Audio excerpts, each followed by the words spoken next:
First, I want to go out to Joe Hosey, author of Fatal Vows. He has been to the Stacy Peterson search site. You know him better than anybody else. What is Peterson's reaction in your mind to the search that's going on at this hour for wife number 4?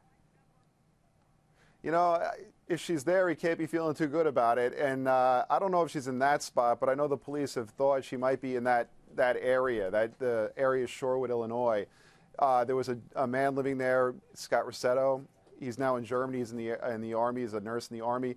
But Stacy visited him right before she disappeared, and there's been a theory that Drew was going to frame him for Stacy's murder. Yeah, and all of this is in very close proximity. Matt Zarrell, what's happening right now? I understand that there are dogs on the scene, there are shovels on the scene.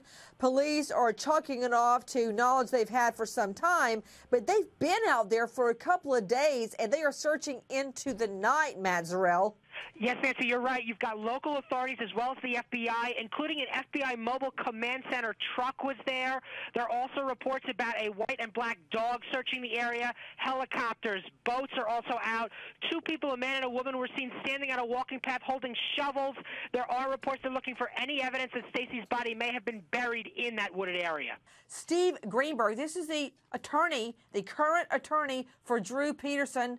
His client suspected in the disappearance of 4th wife Stacy Peterson. Now, this on the heels after his conviction in the murder of Kathleen Savio, wife number 3. Steve Greenberg, were you advised that police are conducting the search at this hour? We weren't advised of anything, but let me correct the last gentleman. There is no death penalty in Illinois. There's nothing to be gained by going to talk to Drew, and they would learn nothing by talking to Drew, because Drew has nothing to do with Stacy Peterson's disappearance. So in your mind, Steve Greenberg, after hundreds of hours you spent with Drew Peterson, you think it's just a coincidence that one wife drops dead in the bathtub and a jury convicts them, and the other wife, a 23-year-old young woman, a mother, just leaves her children up and leaves and is never heard from again, right? I don't think it's a coincidence, Nancy, but if you listen to what the jurors said who convicted him, but for a certain witness testifying who never should have testified, they would not have convicted him because they had no evidence that he had anything to do with it. They had no evidence that he was even in the house that evening, just as they have no evidence that he has anything to do with Stacy Peterson disappearing.